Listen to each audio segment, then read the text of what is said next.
Assalamualaikum warahmatullahi wabarakatuh. Kita melanjutkan ngaji kitab Tanqihul Qaulil Hadits bi Syarhi Lubabil Hadis karya Syekh Nawawi Banten. Kita sampai pada bab 11 ya. Bab 11 ini banyak kesalahan memang ya. Tapi lebih besar dari versi kurasan itu. Al-babu, ini al-babunya lebih satu. Al-babul hadi asyara, bab nomor 11. Fi fadilatil masajidi, menjelaskan fadilah masjid, keutamaan masjid. Qala Allah Ta'ala, Allah berfirman, fi buyutin, cahaya-cahaya tersebut terdapat pada rumah-rumah, adinallahu, yang Allah mengizini anturfa'a, untuk ditinggikan rumah tersebut, wa yudhkara fi hasmuhu, dan disebutkan asma Allah di dalam rumah tersebut. Itu menjelaskan buyut ini adalah Baitullah, maksudnya rumah-rumah Allah Subhanahu wa Ta'ala. An-Nur ayat 36. Ini bukan ayat 3 ya, tapi ayat 36. Wa qala ta'ala, dan Allah berfirman, wa may yu'azzim, barang siapa mengagungkan sya'airallahi, syiar-syiar Allah. Masjid itu adalah syiar Allah, Ka'bah itu syiar Allah. Makanya hati-hati kalau sedang berada di masjid, di Masjidil Haram, di depan Ka'bah, itu syiar Allah. Jangan menodai. Makam Nabi itu ada di Masjid Nabawi, dan itu syiar Allah Subhanahu wa Ta'ala. Masjid Nabawi itu syiar Allah. Hati-hati ada di situ. Dan hal-hal lain. Barang siapa mengagungkan syiar-syiar Allah, fa'innaha, maka sesungguhnya takdim tersebut, sikap tersebut, min taqwal qulubi, timbul dari ketakwaan hati. Jadi berarti orang yang enggak memuliakan, mengagungkan syiar-syiar Allah, masjid dan seterusnya, itu perlu dipertanyakan ketakwaannya. Di antaranya adalah tidak merokok di dalam masjid. Itu betul-betul diperhatikan. Jangan merokok di dalam masjid. Mengadakan misalkan acara bahsul masail di dalam masjid kemudian merokok. Ada pengajian di dalam masjid itu merokok. Itu norak. Di samping itu tidak menghormati syiar Allah Subhanahu wa Ta'ala, itu norak. Secara sosial itu jelas sudah salah, karena itu adalah ruang publik di mana orang itu berhak untuk menghirup udara segar. Ya. Harus dihentikan itu. Harus dihentikan. Ayat 32 ya, bukan 23, ayat 32. Wa qala ta'ala, dan Allah berfirman, wa may yu'azzim hurumatillahi, barang siapa mengagungkan apa-apa yang terhormat di sisi Allah, bahwa khairul lahu inda rabbih, maka sikap demikian itu lebih baik baginya di sisi Tuhannya. Surat Al-Hajj ayat 30, ayat 30. Wa rawaina an Buraidah, dan kami meriwayatkan dari Buraidah radhiyallahu anhu, semoga Allah meridhoinya. Qala, berkata Buraidah,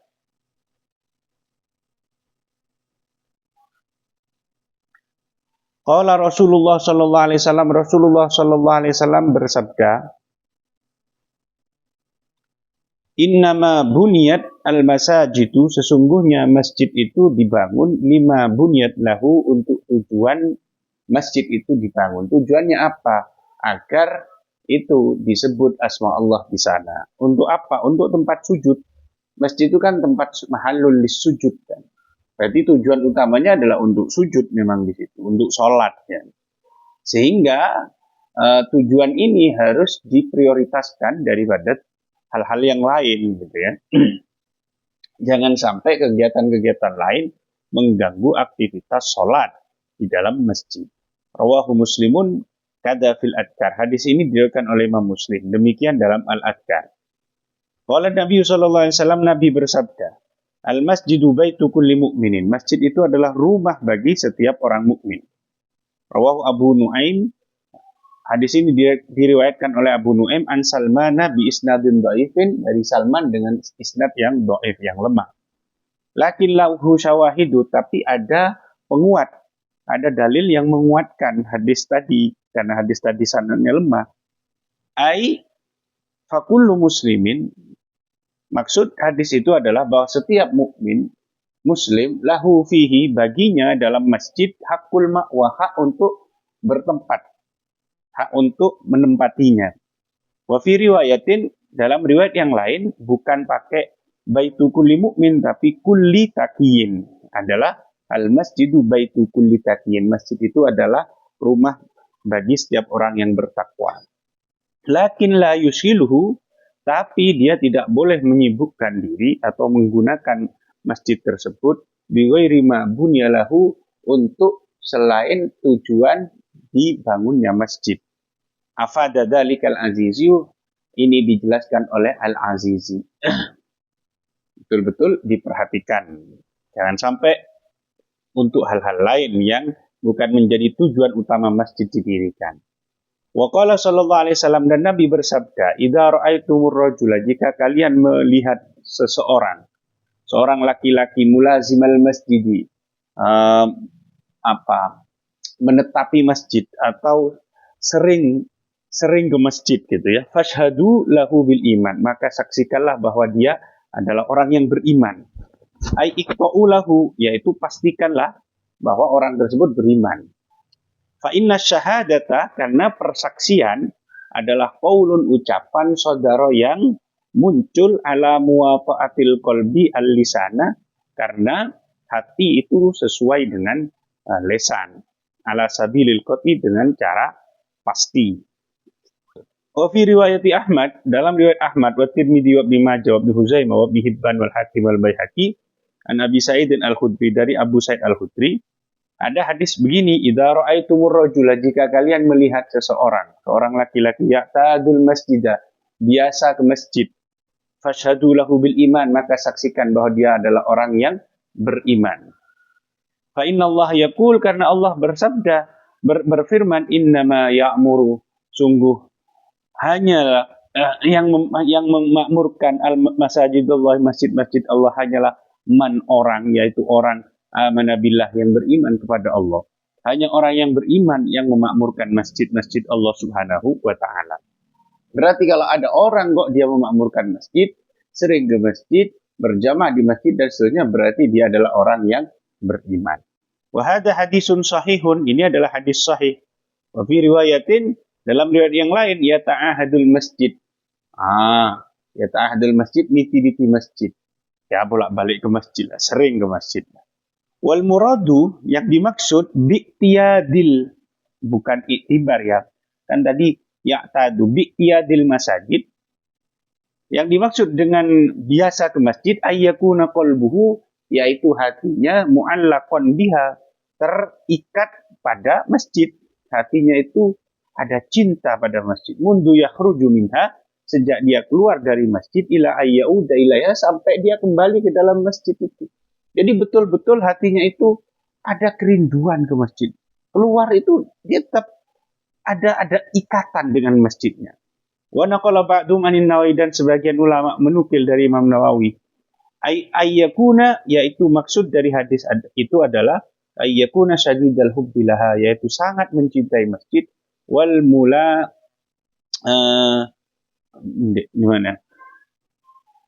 wal mulazamatu lil jamaah fiha, dan istiqomah berjamaah di dalam masjid. Itu maksudnya ya. Maksudnya membiasakan diri ke dalam masjid itu. Walaisa maknahu, bukan maknanya, bukan begini makna hadis itu. Dawamal qu'udi, terus duduk di masjid, fiha, di dalam masjid. Kada afadal azizi, demikian disampaikan oleh Al-Imam Al-Azizi. Jadi yang dimaksud ya'muru masajidallah, ya'tadul masajid, yata'ahad al-masajid, itu bukan berarti kemudian nginep di masjid, duduk di masjid terus, enggak. Jadi dia tetap kalau berjamaah di masjid terus dia pulang itu tetap hatinya terikat dengan masjid, itu yang dimaksudkan. Wa qala sallallahu alaihi wasallam, dan Nabi bersabda, man takallama bi kalamid dunya, barang siapa berbicara dengan omongan dunia, fil masjid, di masjid, ahbatallahu amalahu, maka Allah akan menghapus amalnya arba'ina sanatan, selama 40 tahun. Amal bagusnya akan dihapus pahalanya selama 40 tahun. Qala Ibnu Hajar Al-Haisami, Ibnu Hajar Al-Haisami berkata fi Tambihil Ahyar, dalam kitab Tambihil Ahyar, Wa sunnah ayyuqala, dan disunnahkan untuk mengatakan liman ansyada fil masjid syi'ron, terhadap orang yang menggubah syair di dalam masjid, yang membacakan syair di dalam masjid. Wa yuramatlubin, di mana syair itu tidak dianjurkan secara syariat atau apalah yang tidak ada faedahnya ya, atau yang bersifat erotis dan seterusnya, maka ucapkan pada orang yang menggubah syair seperti itu, fadallahu fak, semoga Allah menghancurkan mulutmu, acur-acur wis mulutmu. Salah sama rotin sebanyak 3 kali. Wa yundabu tanzihul masjid, dan disunnahkan membersihkan masjid an hadisid dunya, dari omongan dunia, dari obrolan-obrolan tentang dunia, wa khusumatin, dan permusuhan. Jangan bermusuhan di dalam masjid, jangan bertengkar di dalam masjid. Warof isautin, dan meninggikan suara, jangan pula meninggikan suara di masjid. Wa syahri silahin, dan menghunus pedang di dalam masjid. Wa yukrahu ayyattakhida minhu, dan dimakruhkan bagi seseorang untuk menjadikan dari masjid mahallan, satu tempat makhsusan yang khusus, la yusalli fihi ghairuhu, di mana tidak boleh orang lain sholat di situ. Tidak boleh kemudian di kapling, itu tempat saya untuk sholat, orang lain tidak boleh di situ, tidak boleh begitu, makruh. Wa yukrahu tadaful imamah, dan dimakruhkan juga untuk saling menolak menjadi imam. Harus mau menjadi imam. Bal yataqaddamu, hendaklah maju, man orang lahu hakul imamati, yang memiliki kapasitas menjadi imam, ya maju. Kalau kamu orang pondok, memang bacaanmu fasih, apalagi faham kitab tentang fikihnya, ya maju. Jangan boten, jangan begitu, jangan saling menolak. Warawa Muslimun, dan Imam Muslim meriwayatkan, mana ini?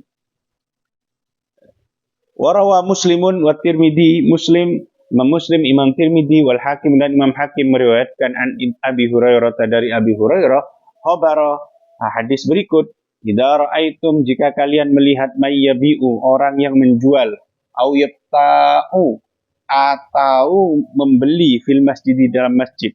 Kalau kalian melihat orang kok transaksi jual beli di dalam masjid, faqulu lahu, maka ucapkan padanya, la arbahallahu tijaratak, semoga Allah tidak memberikan keuntungan pada perdaganganmu. Wa idza ra'aitum may yanshudu fihi dhalatahu, jika kalian melihat orang yang mengumumkan barang hilangnya di dalam masjid, faqulu lahu, maka ucapkan padanya, la raddahallahu alaik, semoga Allah tidak mengembalikan barang yang hilang itu padamu. Fa innal masajida, karena masjid, lam tubna lihada, tidak dibangun untuk tujuan transaksi jual beli itu atau mengumumkan barang hilang. Makanya di sebagian daerah itu, di sebagian tempat itu dibuat sendiri tempat pengumuman barang hilang di dalam masjid ya. Di area masjid itu. Mungkin di luarnya atau terpisah dari. Qauluhu yabta'u, yang dimaksud yabta'u adalah yashtari, yashtari yaitu membeli. Qauluhu faqulu lahu ainadban, maka sunnah mengucapkan kepada orang yang mengumumkan tadi, semoga Allah tidak mengembalikan barangmu yang hilang. Qauluhu la arbaha, ucapan la arba innahu du'aun, adalah doa bil husron, agar dia merugi. Qauluhu yanshudu bifathi awalihi, dengan fathah awalnya, ya-nya di fathah ya, wa sukuni sanihi, nunnya disukun, wa dhammi shin al-mu'jamah, shinnya di dhamma, ayatlubu, yakni mencari. Wa fi hadzal hadis, dalam hadis ini, an-nahyu, ada larangan, an-nasdiddalah fil masjid, untuk mengumumkan barang hilang di dalam masjid, wa raf'is sauti fihi, dan meninggikan suara di masjid, lil ijarati, untuk menyewa ya, wa nahwiha, dan yang lain, minal uqudi, dari akad-akad. Qala an-Nawawi naqlan an ba'dil ulama, Al-Imam An-Nawawi menukil dari sebagian ulama, yukrahu raf'us sauti fil masjid, dimakruhkan meninggikan suara fil masjid, di dalam masjid, bil ilmi, dengan ilmu, wa ghairihi, dan yang lain. Jadi makruh melakukan pengajian pakai speaker di situ jadinya. Ini menurut sebagian ulama ini ya. Wajaza Abu Hanifah memperbolehkan, wa Muhammad bin Salamah min ashabi Malik, dan Muhammad bin Salamah dari muridnya Imam Malik, raf'as sauti fihi bil ilmi, meninggikan suara dengan ilmu di dalam masjid, wal husumati, dan permusuhan, wa ghairi dzalik, dan yang lain, mimma yahtaju ilaihin nas, yang dibutuhkan oleh orang-orang, yang memang dibutuhkan oleh. Li'annahu majma'uhum, karena masjid itu adalah tempat kumpul mereka, wala budda lahum minhu, dan hal itu tidak mau tidak ya memang harus dilakukan di tempat yang ramai itu untuk pengumuman dan yang lain itu tadi ya. Atau untuk mengaji itu ya, untuk kajian ilmiah itu. Jadi ada yang mengatakan boleh, ada yang mengatakan makruh ya, makruh. Apalagi kalau misalkan biasanya kan ba'da maghrib itu langsung pengajian pakai speaker luar juga, dan di situ ada banyak orang mampir ke situ untuk melaksanakan sholat fardu maghrib, apalagi itu masjidnya di pinggir jalan, itu kan menjadi dilematis. Kemudian tujuan awal masjid itu adalah untuk orang sholat, tapi kemudian di situ dibuat untuk pengajian dan kadang mengganggu orang yang sholat itu. Waktu maqal al-Azizi, kemudian al-Azizi berkata, naklan an syaihi, dinukil dari gurunya, yang bagi Allah yukraha, seharusnya tidak dimakruhkan, raf'us sauti bil mau'idati fihi, meninggikan suara dengan mau'idah atau ceramah dalam masjid. Wa hadzal haditsu syahidun lahu, hadis ini menjadi menjadi bukti, menjadi penguat bagi hadis sebelumnya. Wa khutbatul Jum'at wa khutbah, sebentar ya. Coba kita cek. Apakah seperti itu memang? Benar ya. Wa khutbatil Jum'ati, dan juga dengan khutbah Jumat. Tidak apa-apa meninggikan suara dengan khutbah Jumat. Wa ghairiha min dzalik, dan yang lain. Wa kadza jami'u ma yustahabbu fi raf'us shaut, begitu juga semua hal yang disunahkan untuk meninggikan suara di dalam masjid. Kal adani wal iqamah, seperti adzan dan iqamah. Wa talbiyati, dan membaca labbaik Allahumma labbaik. Wa sholati ala nabi, dan membaca sholawat kepada Nabi SAW. Wa takbir fil id, dan membaca takbir dalam hari raya. Wa qala sallallahu alaihi wasallam, dan Nabi bersabda, innal malaikata, sungguhnya malaikat, yatakarrahuna, membenci, minal mutakallimina, dari orang-orang yang berbicara, fil masjid di kalamil lagi, dengan omongan yang tak ada guna, ai bil kalamil batil, yaitu dengan omongan yang batil, wal jauri, dan omongan yang menyimpang dari kebenaran, ail kalami, yaitu omongan al-ma'il yang menyimpang, anil haqqi, dari kebenaran. Wallahu a'lam bishawab. Subhanakallahumma bihamdik, asyhadu an la ilaha illa anta, astaghfiruka wa atubu ilaik. Assalamualaikum warahmatullahi wabarakatuh.